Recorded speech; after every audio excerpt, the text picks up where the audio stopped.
90% of my business is all pre-construction. I do get a lot of business from my Instagram as well. So Sandi's over in Calgary, Alberta, Canada. Why don't you give everyone a quick introduction of you and your business, and then we'll get into the episode. Yeah, so my name is Sandi Tang, founder and CEO of Condo Perspective. I am a licensed real estate agent in both Calgary and Edmonton.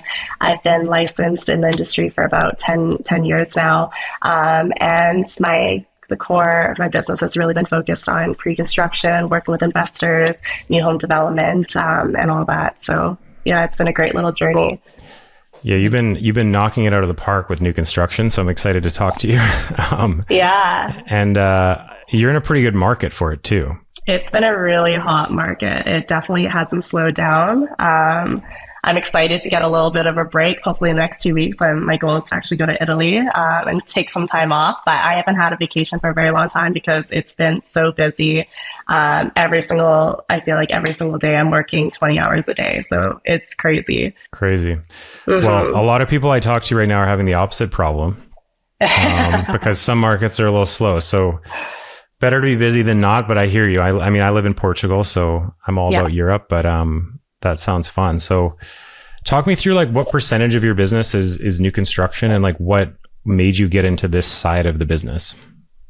Yeah, so I would say 90% of my business is all pre-construction. I would say when I got into real estate, I did it all. I actually started as a leasing consultant and then quickly pivoted to resale, and I joined a part of a team, and I, did foreclosures. I did a lot of judicial sales. I really saw it all. And I then started actually going to show homes and registering my clients into these builders, and everybody wanted modern, everybody wanted new, and there was something about it that just piqued my interest. I was like, I need to learn more about this, and I got so excited looking at blueprints and really going through the whole construction process from start to finish, and that really ignited that interest inside me and the excitement. And from there, I really shifted and I got right into working with a builder right away. And so I did that for about 8 years with multiple different builders. That's awesome. I mean, I can relate. I love aligning with the supply side of the business and where things are going. And new construction is pretty exciting. So talk me through like how you get clients. Yeah, I would say, when I first started my business, it was hard. It was very, very hard. I didn't know what I was doing. And so I had to join a team and they were generating me leads. Mm-hmm. And, like 10 years later, I feel like I've built a really great name in the industry, especially for new home sales. Now a lot of my clientele are all referrals. So I don't put any marketing dollars into generating leads. It's a lot of word of mouth.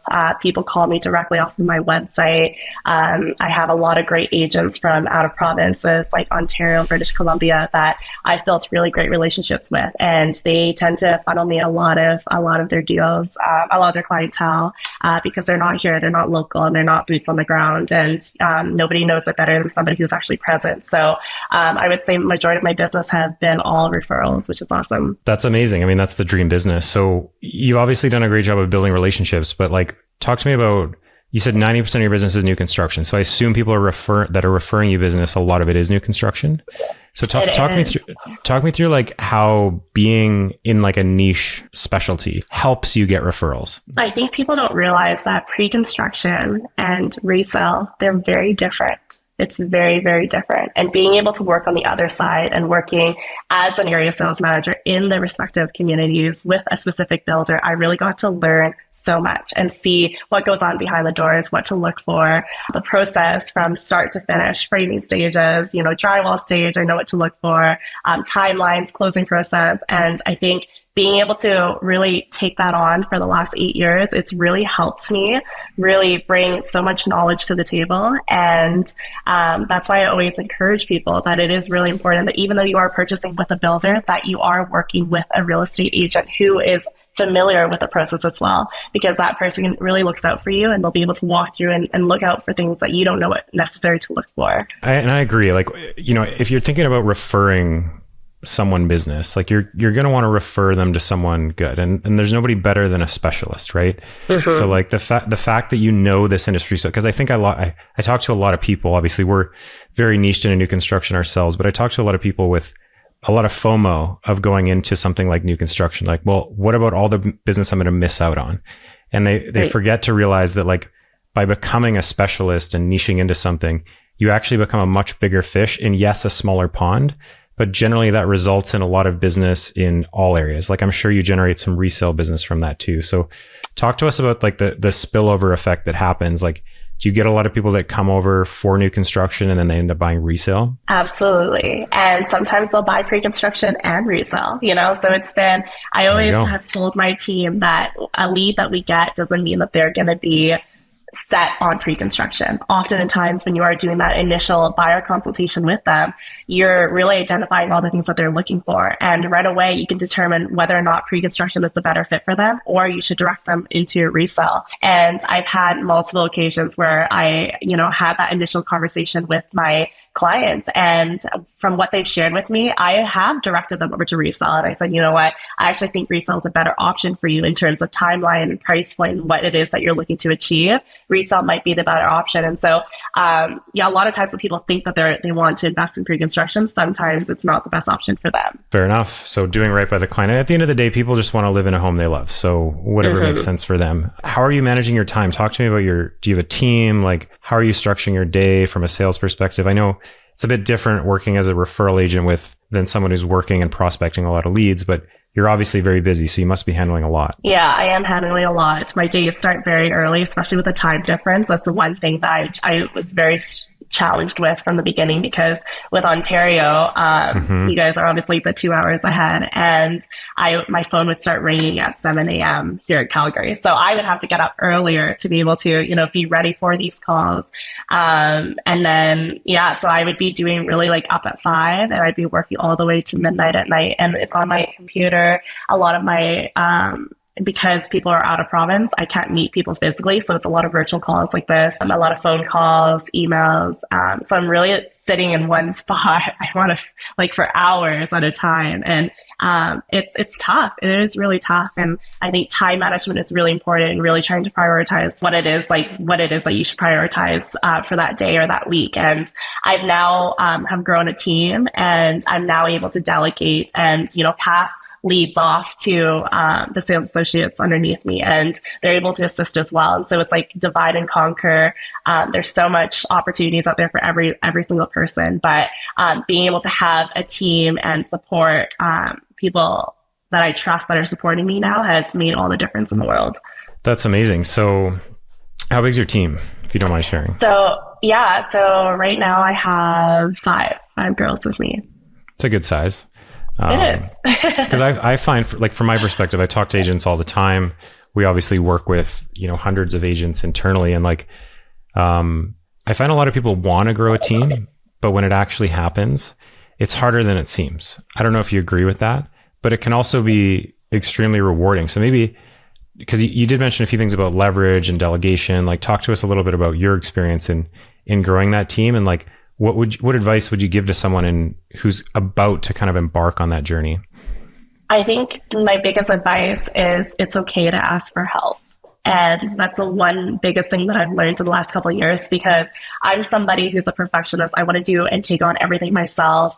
You know that you can do it best. And that's not the way to look at things. I think it's okay to ask for help. I think it's okay to, reach out to other people who have other experiences and other insights that they can bring to the table as well, because everyone has different skill sets. And so when I really established Condo Perspective, I came into partnership with two of my really great friends who are also in the industry. So we have a combined 30 years experience, and they both specialized in different things, but with the three of us together, it's such a powerful powerhouse team, because, for example, Andrea, she originally just moved from Winnipeg over to Calgary, and now all of her clientele are people in the same boat that are wanting to relocate from different provinces. They're reaching out to her because they want to move from Winnipeg to Calgary.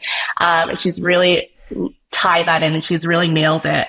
And with Ginger, she's been investing for years, and she knows how to purchase secondary suites and flip houses and really get you into that dynamic. And me being focused on pre-construction, the three of us coming together, it's such a powerhouse team. And I realized that with all of us combined and our experiences and our skill sets, it really brings our clientele the best, honestly, the best team that they can, because there's so many different things that we can share. Right. Whereas myself, I don't always have all that experience. Yeah, that's a good point. And like it makes you stronger as a group. And you said something interesting, which I really resonate with, which is as a leader, like you often do know the most initially, but essentially what you need to learn to do is to delegate and focus on coaching people to do things better. Because a lot of leaders initially, they just end up doing it themselves because they're like, well, I can do this better and I can do this faster. So I'm just going to do it. It's easier for me to do it than it is for you to teach you how to do it and create a standard operating procedure and like help you through it. How have you navigated that process? Because I think it is a really difficult thing that a lot of not only team leaders, but entrepreneurs face as a challenge. Yeah. I think it's, I don't want to tell people what to do. And that was one of the biggest things for me as I was growing a team, or even when I was in the builder side and I was an area sales manager, I never wanted to have a sales associate under me where I was really micromanaging them. I wanted them to really step into their role and really take initiative, because every single person is a different salesperson, and that's okay. Like there's different things that work for you and it may not work for me, but it still gets you to the deal at the end of the day. And, every single person's very, very different. And I really emphasize that. I think it's so important for everybody to really step into who they are and grow as an individual as well. And so I'm here to support my team and really guide them and really, with our sales associates underneath us and really wanting them to learn pre-construction. But I'm not going to tell them what to say when they're reaching out to clientele. I'm not going to, I'll be there to support them and answer any questions that they have, but I really want them to learn and step into that role themselves. Yeah, totally. And like this is a good parlay to like something we've been teaching agents to do for a long time, which is YouTube. That's primarily how we've grown our business. And the thing I would always say is like, you're not going to resonate with everyone, and that's okay. And like, you're going to have a specific personality some people are going to be drawn to you and some aren't, and that's okay. Like not everyone's going to like you. So almost having a diverse team can almost cater to more types of people. Yeah, I totally agree with you. There's oftentimes we'll get a lead that's sent over to us, and I'll look at it right away and I'll say, you know what, I think that this individual is better suited to meet with Tyann. I think that this individual is probably better suited to meet with Lisa, So like you said, like that's hitting the nail on the head. Every single person is different, and that's okay. So talk to me about like how you're working with technology today. Like I love this question because it seems like there's so many options in real estate. Like what kind of technology are you using? Any AI to keep yourselves organized on the back end? Like walk me through that. I'm not. I'm probably the worst like technical person ever. I really want to learn more, and I think that so many people have said that is very important in today's market to really, especially in real estate. But social media, I think it's a little overrated.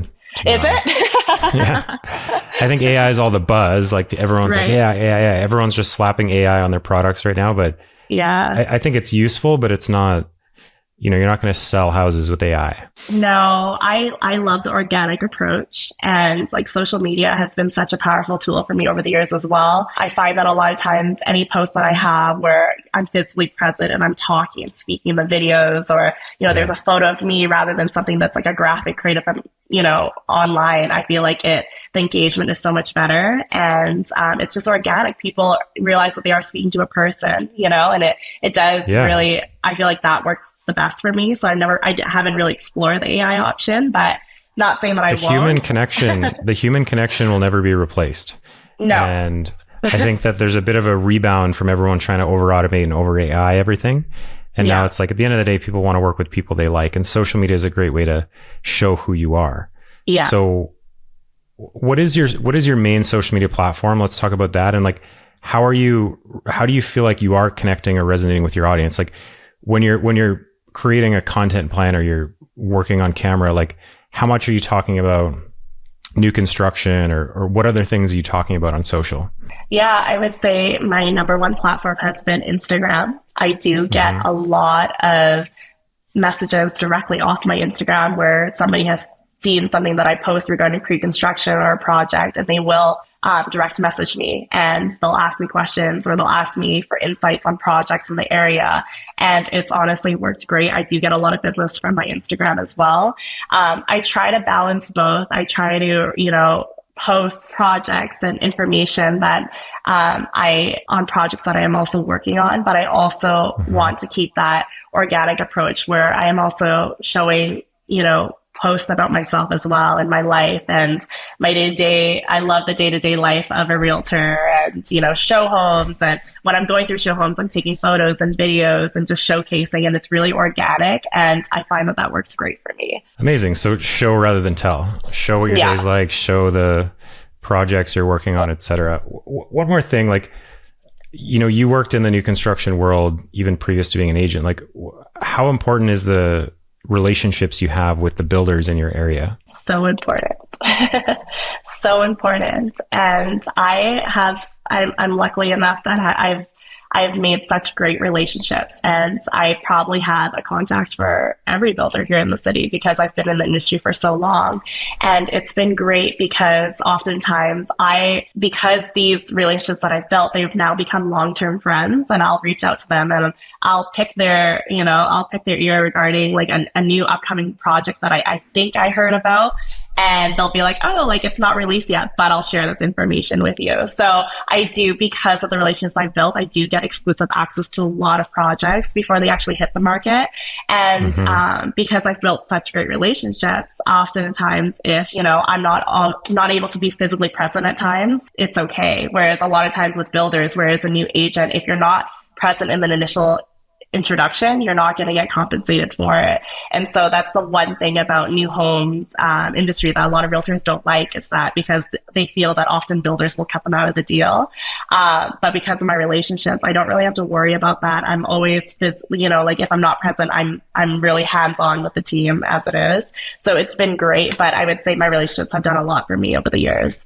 Amazing. Pay attention, people. We always talk about this, how important it is to build those relationships. So yes, you don't get cut out of the deal, but it actually gives you more to offer your client because you have some insider information about what's coming to market that everyone else doesn't have.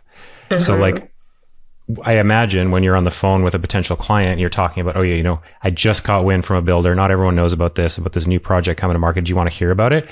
Boom. You're establishing yourself as an authority right then and there. Yeah, it's been awesome. The last 2 days too, I was just in Edmonton because I'm starting to now sell Edmonton pre-construction. And I was like, you know what, I need to drive down to Edmonton, spend 2 days there, visit sites, meet with a bunch of different builders and really understand the community and what potentially it is that I'm going to be selling, because I want to really understand, all aspects of that project. And if it's not something that I believe in, I'm not going to push it to my clientele. So even going down there, I gained so much insight. There's a lot of builders that said, I asked a lot of great questions. I've known them for years, and they gave me a lot of insight on what's up and coming. And this excites me because my database, I know what my clients are looking for. And if I don't have what they need now, I know that in a couple months' time, there's going to be something that it's going to be perfect for them. That's amazing. So that must be tough working in both markets, I would guess. A little bit. Like I was actually born in Edmonton, but I moved to Vancouver when I was 2. So I had family in Alberta, but how do you navigate working both markets? Is it just a lot of back and forth? It is. It's challenging. It is a 3-hour drive, so if it was a little bit shorter, it would have been a lot easier. Now I feel like more and more of my investors are looking to explore the Edmonton market for affordability, that I am having to commute there quite often. And so it is a challenge. But we do have somebody that is going to be boots on the ground in Edmonton. So in the case that we can't always make the commute, there is somebody that is going to be there that is going to be a representation of my brand. So that helps a lot. Which market are you most excited about right now? Like, I know Calgary's kind of in its boom, and I feel like maybe Edmonton's coming or happening now. I don't know. You tell me. Yeah, I'm always going to be excited about the Calgary market because I'm such a proud Calgarian. But you know what? I actually am very excited about the Edmonton market too. And I think the last couple of days really, really made me realize that Edmonton might be the spot to be. And after touring the communities, I looked over at my partner and I said, should we buy here? And I think that that shows a lot, because I would never, for the longest time, Calgary and Edmonton were always like rivals, and I would never consider purchasing a property in Edmonton for myself. But the last 2 days has really changed my outlook. And I do think I'm going to be picking up an investment property in Edmonton because the growth has been the last couple of months. Every builder that I spoke to, it's been appreciating. The sales have gone up. The rental market is great. I feel like Edmonton's a year and a half behind from Calgary. And so if, we're going on track to how it was in 2021, I feel like Edmonton is a good place to get in now because in a couple of years' time, the prices are going to be a lot higher. Very cool. You just have to leave your Flames jersey at home. Yeah. Never. I'll bring my Canucks jersey. You bring your Flames jersey. We'll meet in Edmonton. All right. Yeah. As long as you're not wearing an Oilers jersey, we're okay. At least we can agree on that for sure. Yeah. Well, hey, Sandi, this was amazing. I'm really impressed. You've done so well. And we were talking before this call, and it turns out we might have actually had a very short stint of working together one year back in Calgary. So we got to do a little bit of digging and see how true that is. But anyways, Sandi, it was lovely to have you on. I really appreciate your insight and wisdom, and pay attention, everybody. I think this is a lot of gold here. So if you are an agent or a builder, make sure that you subscribe to the podcast. And if you want to find out how Agent Launch can generate new construction leads, build project websites, edit videos, and more, go to agentlaunch.com, and we'll see you guys in the next episode. Bye, guys.